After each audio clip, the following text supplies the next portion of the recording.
नमस्कार दोस्तों, मैं Vijay Tiwari the book society में आपका स्वागत है। जहां हम आज के इस वीडियो के माध्यम से सब्जेक्ट कोड BHIC 113 के कुछ महत्वपूर्ण प्रश्नों की चर्चा आपके साथ करेंगे।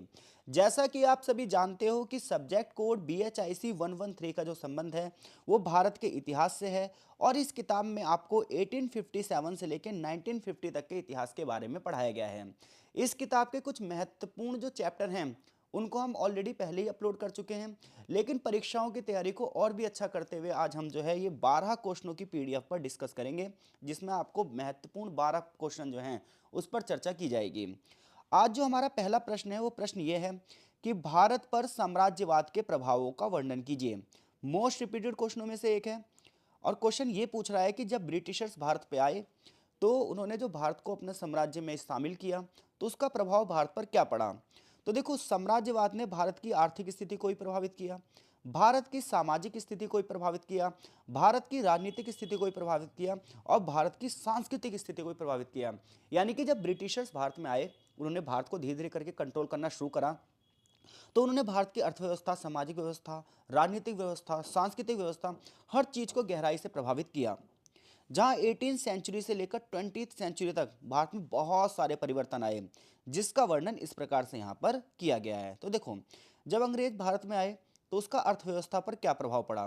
तो देखो, अंग्रेज जो चाहते थे वो ये चाहते थे कि भारत से कच्चा माल ब्रिटेन में ले जाया जाए और ब्रिटेन में सामान तैयार करके भारत के बाजारों में बेचा जाए। इससे भारत की जो अर्थव्यवस्था थी वो दिन प्रतिदिन गिरती चली गई। तो ब्रिटिश शासन के अधीन भारत की जो अर्थव्यवस्था थी उसका उद्देश्य सिर्फ इतना था कि ब्रिटेन की इंडस्ट्रियल जरूरतों को पूरा किया जाए, क्योंकि ब्रिटेन में औद्योगिक क्रांति हुई थी, बड़े पैमाने पर कारखानों में सामान बन रहा था। अब देखो, जब कारखानों में सामान बनेगा तो बड़े पैमाने पर रॉ मटेरियल भी तो चाहिए होगा, कच्चा माल भी तो चाहिए होगा, और वो कच्चा माल जो ब्रिटिशर्स थे वो भारत से ले जाते थे और बाद में जब वो सामान बनता था उसको बेचने के लिए बाजार भी चाहिए, तो वो सामान भारत के बाजारों में बेचा जाता था। तो कच्चे माल को तो एक्सपोर्ट किया जाता था और तैयार माल को भारत में इंपोर्ट किया जाता था, और इस प्रकार से भारत की जो लोकल इंडस्ट्रीज थी वो धीरे धीरे करके क्या हो गई, खत्म हो गई। क्यों? क्योंकि जो भारत की लोकल इंडस्ट्रीज थी, जो स्थानीय औद्योगिक व्यवस्था थी, वो मुकाबला ही नहीं कर पाई ब्रिटिशर्स का, क्योंकि जो वहां से मशीनों से सामान बनकर आता था वो सस्ता था, जबकि भारतीय सामान महंगा था। तो ऐसे में भारत के बाजारों में खपत होने लगी ब्रिटिश सामानों की। परिणाम ये हुआ कि भारत की औद्योगिक व्यवस्था तो धीरे धीरे करके खत्म होती गई, लेकिन ब्रिटेन फलता फूलता रहा। भारत में जो साम्राज्यवाद का प्रभाव पड़ा वो ये बना, जो हमारी लोकल इंडस्ट्रीज थी वो धीरे धीरे खत्म हो गई। जो हमारी शिल्पकारी थी, हमारे जो हथकरघा उद्योग थे, खादी उद्योग थे, वो धीरे धीरे करके मशीनरी के मुकाबले पीछे हो गए और हमारे देश में बहुत सारे जो लोग हैं वो बेरोजगार हो गए और ऐसे में कृषि पर प्रभाव पड़ने लगा। भारत का जो वस्त्र उद्योग था, जो पहले पूरी दुनिया में फेमस था, भारत का जो महीन मलमल था, रेशम था, ये बहुत फेमस था पूरी दुनिया में, और ये धीरे धीरे करके ब्रिटिशर से कंपटीशन नहीं कर पाया और भारत की औद्योगिक व्यवस्था तहस नहस हो गई। भूमि कर प्रणाली की बात करोगे तो अंग्रेजों ने बहुत सारे नियम बनाए, जैसे कि स्थायी बंदोबस्त, ये बंगाल में कानून बनाया गया था। इस कानून का उद्देश्य ये था कि जमींदारों के लिए जो करों की दरें हैं वो निश्चित कर दी जाएं, और इसका प्रभाव भारतीय किसानों पर बहुत बुरा पड़ा। महाराष्ट्र के इलाकों के लिए रैयतवाड़ी व्यवस्था, जिसमें किसानों से सीधा कर लिया जाता था, उसका ही बहुत बुरा प्रभाव पड़ा। किसानों पर भारी बोझ टल गया, किसानों की स्थिति बद से बदतर होती गई। ये भारत पर साम्राज्यवाद का आर्थिक प्रभाव है। अब भारत पर सामाजिक प्रभाव क्या पड़ा। तो सामाजिक प्रभाव यह पड़ा कि जब अंग्रेज भारत में आए तो एक ऐसी एजुकेशन सिस्टम को लेकर आना चाहते थे जिसमें भारतीय लोगों को इतना शिक्षित कर दिया जाए कि वो अंग्रेजों के लिए काम करें। तो ऐसे में अंग्रेजी शिक्षा प्रणाली की शुरुआत हुई ताकि भारतीय लोगों को अंग्रेजी सांचे में ढाला जाए और एक ऐसी क्लास तैयार की जाए जो सीधे ब्रिटिशर्स के लिए वफादारी करे। तो इस तरीके से भारत का जो सोशल स्ट्रक्चर है वो प्रभावित हो गया और एक नया शिक्षित वर्ग उभरा जो अंग्रेजों के लिए काम कर रहा था। भारत में जातिगत विभेद तो थे ही थे, तो ऐसे में अंग्रेजों ने फूट डालो राज करो की नीति अपनाई। भारतीयों को भारतीयों के खिलाफ ही भड़काया गया और जो अशिक्षित लोग थे वो भड़क भी गए, क्योंकि जिसके जो शिक्षित है, जो लॉजिकल है, वो किसी की बातों में क्यों ही आएगा। जो अशिक्षित है, जो इलॉजिकल है, उसका माइंड वॉश कर दिया जाएगा। तो अंग्रेजों के भारत आने पर जो हमारा सोशल स्ट्रक्चर है वो पूरी तरीके से चेंज हो गया। जहाँ एक नई एजुकेशन का सिस्टम आया, जातिगत भेद को और ज़्यादा बढ़ावा मिला। क्यों? क्योंकि अंग्रेजों ने फूट डालो राज करो की नीति अपनाई। सबसे बड़ी बात है, अंग्रेजों के आने का प्रभाव जो पड़ा समाज में वो शहरीकरण हुआ। बड़े पैमाने पर रेलवे इंफ्रास्ट्रक्चर का विकास हुआ, सड़कों का बढ़ावा मिला, बंदरगाहों का विकास हुआ, जिससे भारत में शहरी जनसंख्या धीरे धीरे करके बढ़ने लगी, लेकिन ग्रामीण क्षेत्र उतने ही पीछे हटते चले गए। तो एक तरफ तो ग्रामीण क्षेत्र आर्थिक रूप से पिछड़ते जा रहे थे, वहीं शहरी क्षेत्र आर्थिक रूप से बढ़ते जा रहे थे। ये समाज पर प्रभाव पड़ा था। साम्राज्यवाद का भारत की राजनीति पर क्या प्रभाव पड़ेगा? तो देखो, भारत में पहले राजतंत्र चलता था, मुगल शासन था। मुगल शासन का पतन हो जाएगा तो अंग्रेज क्या करेंगे, राजनीति को एकीकरण करेंगे। यानी कि पहले जो हमारा पूरा देश था वो अलग अलग छोटे छोटे राजाओं ने शासन कर रखा था कि इस एरिया का एक राजा, इस एरिया का एक राजा, इस एरिया का पूरा एक देश जो था वो सेंट्रलाइज्ड पावर में नहीं था। तो अंग्रेजों ने इस पूरे के पूरे देश को कहीं ना कहीं एकजुट किया, एक सेंट्रलाइज्ड पावर की स्थापना करी। जैसे आज आप देख लो, एक केंद्र सरकार है। तो भारतीय राष्ट्रीय कांग्रेस जैसी संस्थाओं का उदय इसी दौरान हुआ। प्रशासनिक और न्यायिक ढांचे की स्थापना की गई, कलकत्ता में हाईकोर्ट की स्थापना की गई। साम्राज्यवाद का हमारे कल्चर पर क्या प्रभाव पड़ा? तो कल्चर पर यह प्रभाव पड़ा कि भैया ईसाइयत फैलती गई भारत में, क्रिश्चियनिटी को बहुत ज़्यादा बढ़ावा दिया। लेकिन जो मॉडर्न एजुकेशन सिस्टम आया उसने कहीं ना कहीं वेस्टर्न नॉलेज को बढ़ावा दिया, वैज्ञानिक दृष्टिकोण को बढ़ावा मिला। भारत का जो दृष्टिकोण था वो पारंपरिक था, जो है इस्लामिक स्टेट्स थे, मुगल साम्राज्य था, तो कहीं ना कहीं धर्म का प्रभाव ज़्यादा था। और जब भी धर्म का प्रभाव ज़्यादा होगा, चाहे वो कोई सा भी धर्म हो, तो किसी भी धर्म का प्रभाव जब ज़्यादा होगा तो लोगों की सोच जो है इलॉजिकल हो जाएगी, बेकार हो जाएगी, अंधविश्वासी हो जाएंगे लोग बाग। उनके पास वैज्ञानिक दृष्टिकोण नहीं होगा, साइंटिफिक सोच नहीं होगी। तो वैज्ञानिक दृष्टिकोण जब ही होगा जब एक अच्छी एजुकेशन सिस्टम हो जो कि लोगों को लॉजिकल पावर दे, ना कि लोग सुपरस्टिशन यानी कि अंधविश्वासों में विश्वास करें। यह शिक्षा प्रणाली भारत में रेनेसा यानी कि पुनर्जागरण की ओर हुई और भारत अंधकार युग से कहीं ना कहीं आधुनिक युग की ओर बढ़ा। धार्मिक और सांस्कृतिक पुनर्जागरण की बात करो तो भारत में हर क्षेत्र में सुधार हुए। जो भी नव शिक्षित लोग थे उन्होंने अलग अलग तरीके से सोशल वर्क के माध्यम से समाज को आगे बढ़ाने का प्रयास किया। जैसे ब्रह्म समाज आंदोलन, आर्य समाज आंदोलन, इन्होंने समाज सुधार की दिशा में बहुत ज़्यादा काम किया। निष्कर्ष ये निकलता है कि साम्राज्यवाद ने भारत को गहराई से प्रभावित किया है। न सिर्फ अर्थव्यवस्था पर बल्कि सामाजिक व्यवस्था पर भी बहुत बुरा प्रभाव पड़ा। हालांकि आधुनिक भारत के निर्माण में योगदान दिया गया। आधुनिक शिक्षा, राजनीतिक एकीकरण और सांस्कृतिक रूप से भारत जो आगे बढ़ा है, ये प्रभाव कहीं ना कहीं साम्राज्यवाद का ही है। वरना शायद धार्मिक दबदबा होता और मुगलों की जो शोषणकारी नीतियां थी वो भारत को और ज़्यादा निम्न स्तर पर ले जाती। क्योंकि जब अगर मुगल इतने ही अच्छे होते तो वो ब्रिटिशर्स का मुकाबला क्यों ही नहीं कर पाए।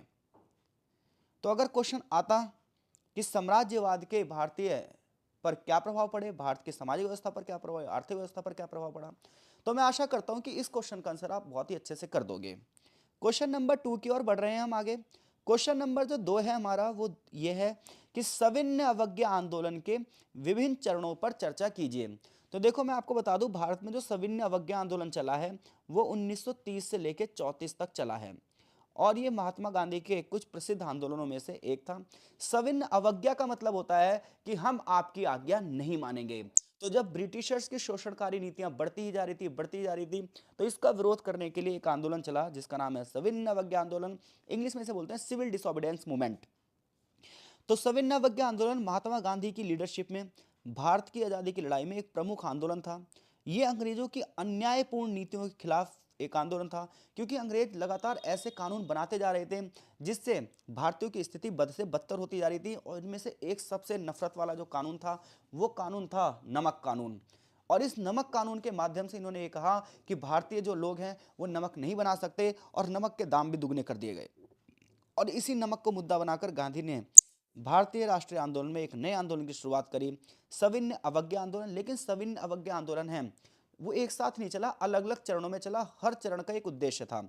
पहला जो चरण था सविनय अवज्ञा आंदोलन का वो था दांडी मार्च, जो कि मार्च से अप्रैल के बीच में 12 मार्च 1930 से लेकर 6 अप्रैल 1930 तक चला। 24 दिनों की यात्रा थी।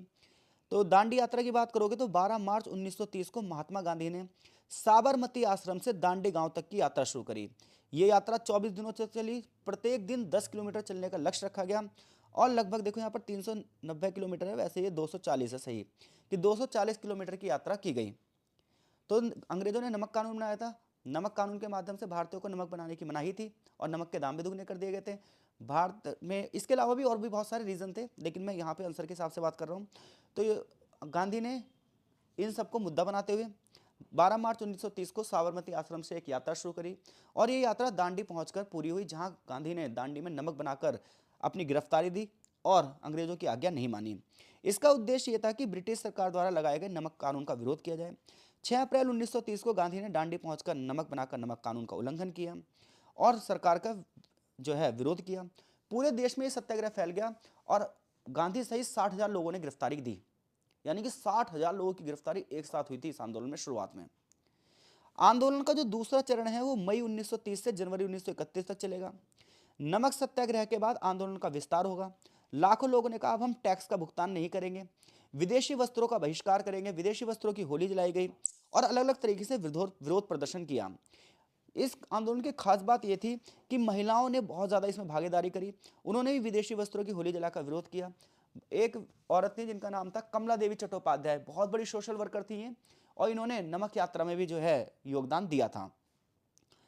अब अंग्रेज दमन करेंगे। ब्रिटिश सरकार ने आंदोलन को कुचलने के लिए कठोर कदम उठाए। हजारों लोगों को गिरफ्तार किया। महात्मा गांधी, वल्लभ भाई पटेल, मौलाना आजाद जैसे प्रमुख नेता सबको जो है जेल में डाल दिया गया और साधारण जनता को बहुत बुरी तरीके से मारा गया। तीसरा चरण आंदोलन का शुरू होता है जब महात्मा गांधी और लॉर्ड इरविन के बीच में समझौता होता है मार्च 1931 में। तो अंग्रेजी वायसराय लॉर्ड इरविन और महात्मा गांधी के बीच में एक समझौता हो रहा है और इस समझौते में ब्रिटिश सरकार ने आंदोलन की गंभीरता को समझा और गांधी इरविन समझौता हुआ। इस समझौते में यह कहा गया कि राजनीतिक बंदियों को रिहा कर दिया जाए और नमक पर टैक्स हटा दिया जाए, और जो कांग्रेस है वो भारत में नियम बनाने के लिए गोलमेज सम्मेलन में भाग लेगी और ये गोलमेज सम्मेलन ब्रिटेन में होंगे। तो अंग्रेज सरकार ये चाहती है कि एक ऐसा नियम बनाया जाए जिसमें सभी राजनीतिक पार्टियां सहमत हों, इसलिए वो सभी राजनीतिक पार्टियों के मुखियाओं को ब्रिटेन में बुला रहे हैं और ताकि वहां पर राउंड टेबल कॉन्फ्रेंस हो जाए। लेकिन ये गोलमेज सम्मेलन सफल नहीं होंगे और भारत में लगातार विरोध होता रहेगा। जब गोलमेज सम्मेलन सफल नहीं होगा तो आंदोलन फिर से शुरू होगा और फिर अंग्रेज जो है वो दमन चक्र चलाएंगे। फाइनली आंदोलन 1934 तक चलेगा, लेकिन अंत में इस आंदोलन को खत्म करना पड़ेगा। निष्कर्ष ये हुआ कि सविनय अवज्ञा आंदोलन ने भारतीय जनता को जागरूक तो किया, आज़ादी की लड़ाई में एक नई ऊर्जा तो प्रदान करी, लेकिन उस तरीके से हमारे देश को प्रभावित नहीं कर पाया जिस तरीके से प्रभावित करना चाहिए था, क्योंकि आंदोलन बार बार चल रहा है, बार बार रुक रहा है। तो इससे कहीं ना कहीं जनता जो है वो माइंड उनका सेटअप नहीं हो पा रहा है कि चीज़ें किस तरीके से आगे चलनी चाहिए। और इसी दौरान 1935 में एक नया कानून बनेगा जिसे हम भारत सरकार अधिनियम कहते हैं। ये पूरा का पूरा चैप्टर भी मैंने अपलोड कर रखा है, प्लेलिस्ट में आके उस चैप्टर को भी पढ़ सकते हैं, आपको चीज़ें और बारीकी से समझ में आएंगी। तो मैं आशा करता हूं कि अगर भारत छोड़ो सविनय अवज्ञा आंदोलन आया तो आप कर दोगे। पहले ये बताना, सविनय अवज्ञा आंदोलन 1930 से 34 तक चला। यह आंदोलन अलग अलग चरणों में चला। पहले चरण में जो है दांडी यात्रा हुई, दूसरे चरण में विदेशी वस्तुओं का बहिष्कार किया गया, तीसरे चरण में गोलमेज सम्मेलन हुए और चौथे चरण में आंदोलन की पुनः शुरुआत हुई। क्वेश्चन नंबर 3 भी बहुत ही महत्वपूर्ण प्रश्नों में से एक है। क्वेश्चन ये है कि 19वीं शताब्दी के दौरान भारत में विभिन्न सामाजिक धार्मिक आंदोलनों का वर्णन कीजिए। यानी कि 19वीं शताब्दी के दौरान भारत में कौन कौन से सामाजिक धार्मिक आंदोलन हुए, उन आंदोलनों का वर्णन करना है इस क्वेश्चन में। तो देखो भाई, अगर आप 19वीं सेंचुरी की हिस्ट्री पढ़ोगे तो आपको पता चलेगा कि भारतीय जो समाज था वो बहुत पिछड़ा हुआ समाज था। अलग अलग तरीके के अंधविश्वासों में लोग जकड़े हुए थे। जातीय व्यवस्था का बंधन भी बहुत गहराई से समाज में व्याप्त था। इसके अलावा बहुत बड़ी जनसंख्या ऐसी थी जो एक विशेष धर्म के अंतर्गत अंधविश्वासों को बढ़ावा देती थी, चाहे वो इस्लाम धर्म हो, चाहे वो हिंदू धर्म हो, चाहे वो अन्य कोई भी संप्रदाय हो। तो अलग अलग तरीके से धार्मिक कट्टरता थी।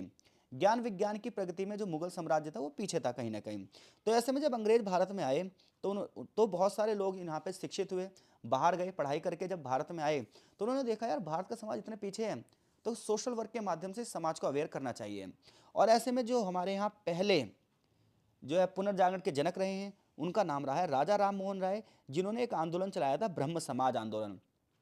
तो ब्रह्म समाज आंदोलन उन प्रारंभिक आंदोलनों में से एक है जो सामाजिक जागरूकता के लिए चलाया गया था। इसके संस्थापक राजा राम मोहन राय थे। ब्रह्म समाज का उद्देश्य यह था कि धार्मिक कट्टरता को कम किया जाए, अंधविश्वास कम किया जाए, खत्म किया जाए, एकेश्वरवाद को बढ़ावा दिया जाए, मूर्ति पूजा को खत्म किया जाए।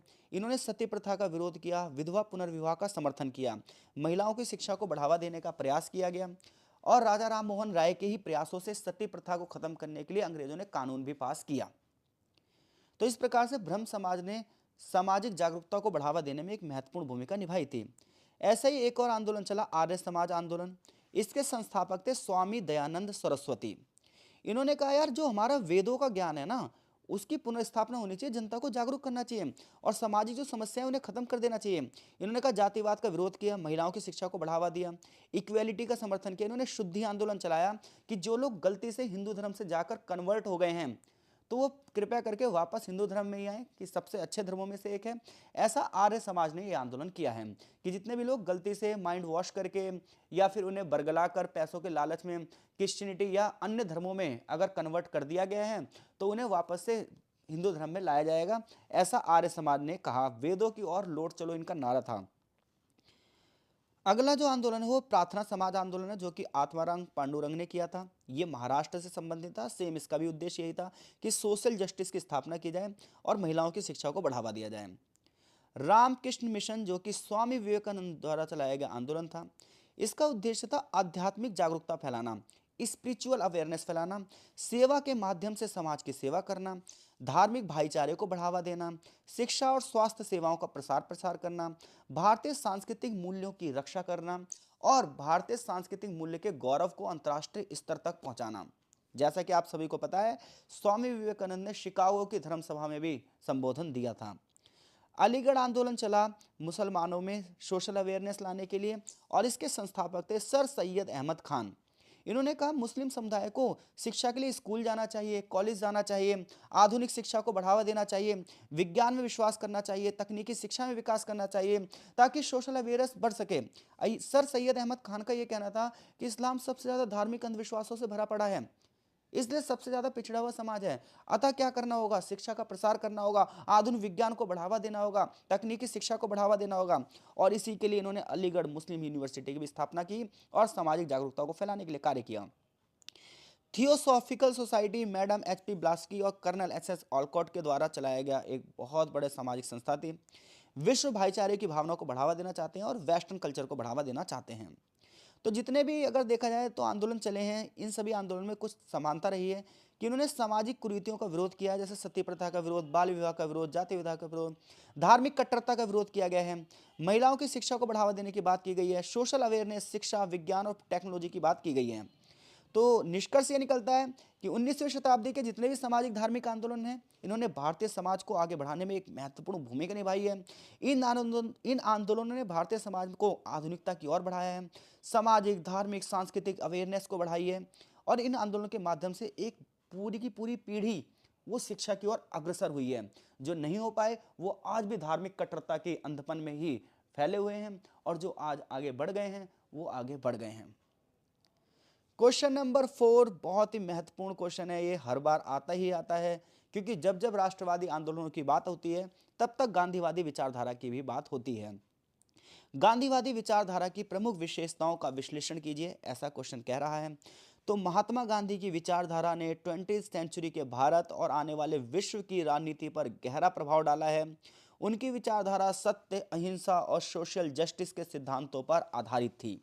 गांधीवादी विचारधारा की अगर हम प्रमुख विशेषताओं की बात करें तो सबसे पहली विशेषता यह है कि उनका सिद्धांत सत्य पर आधारित सिद्धांत है। गांधी जी के लिए जो सत्य था वही सबसे बड़ा सिद्धांत था। उन्होंने कहा सत्य ही ईश्वर है, सत्य ही शिव है, सत्यम शिवम सुंदरम। और उन्होंने कहा जीवन में इसके पालन करना चाहिए। उनकी विचारधारा के अनुसार सत्य की खोज ही जीवन का उद्देश्य होना चाहिए और ये व्यक्ति का सामाजिक आचरण भी होना चाहिए। सत्य की खोज करते हुए ही व्यक्ति आध्यात्मिकता की ओर आगे बढ़ सकता है और एक अच्छे समाज के स्थापना में अपना योगदान दे सकता है। गांधी जी की विचारधारा का जो दूसरी विशेषता थी वो थी अहिंसा। गांधी ये कहते थे कि अहिंसा के माध्यम से दूसरे के दिल को जीता जा सकता है। हिंसा कुछ पल के लिए तो आपको शांति दे सकती है लेकिन एक आने वाले समय में गिल्ट फील करवाती है। तो जिस व्यक्ति के अंदर ह्यूमैनिटी है ना वो हिंसा का सहारा नहीं लेता, लेकिन एक हिंसक भीड़ जब एक बड़े पैमाने पर लोगों का हत्याएं कर देती है तो वो जो है अनपढ़ों की भीड़ है।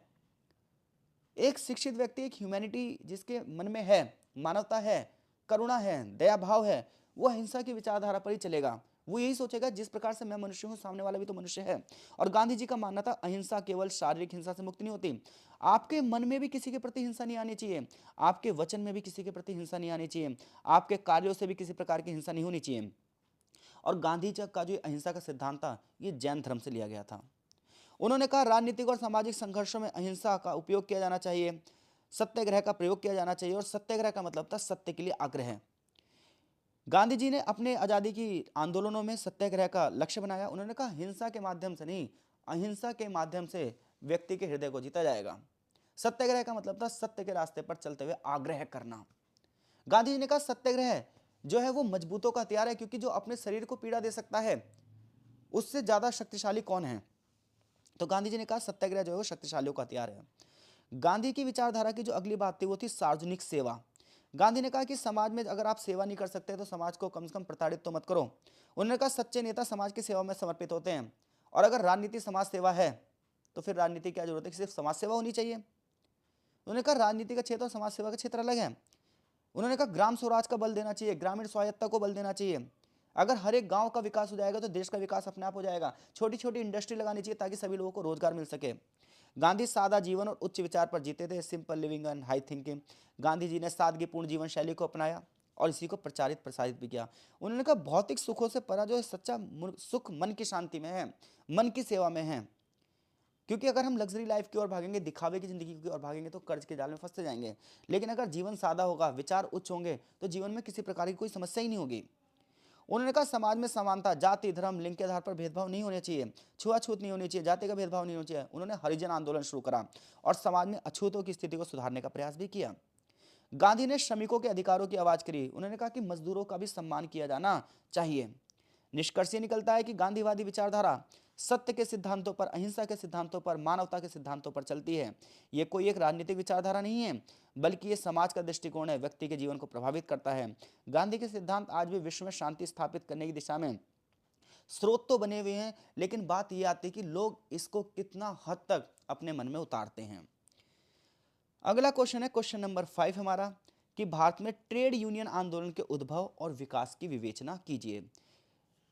अगर आप भारत में ट्रेड यूनियन आंदोलन की बात करोगे तो इसकी शुरुआत 19वीं सेंचुरी के अंत में होती है और 20वीं शताब्दी की शुरुआत में, जब भारत में औद्योगिकरण हो रहा था और बड़े पैमाने पर मजदूर लोगों को काम मिल रहा था। तो ऐसे में ये हुआ कि इन मजदूरों को अधिकार भी तो मिलने चाहिए, क्योंकि इन मजदूरों से अनलिमिटेड काम करवाया जाता था, काम के असीमित घंटे थे, काम जिस जगह पर करवाया जाता था वहाँ की स्वास्थ्य दशाएं बड़ी बेकार थी, साफ सफाई वहाँ पर बिल्कुल भी नहीं थी। तो ऐसे में ये हुआ कि भाई ट्रेड यूनियन बननी चाहिए जो यूनियन मजदूरों के अधिकारों की मांग कर सके, और इस तरीके से भारत में ट्रेड यूनियन की शुरुआत होती है 19वीं सदी के अंत में, जब बड़ी संख्या में लोग कारखानों में काम करने लगते हैं। इन मजदूरों को लंबे समय तक काम करना पड़ता है, वेतन कम था, काम की स्थितियां खराब थीं। 1875 में मुंबई में मिल मजदूरों के लिए संगठनों का उदय हुआ और 1890 में संयुक्त सेवा संघ की स्थापना की गई, जो मजदूरों के अधिकारों की सुरक्षा के लिए मानी जाती है।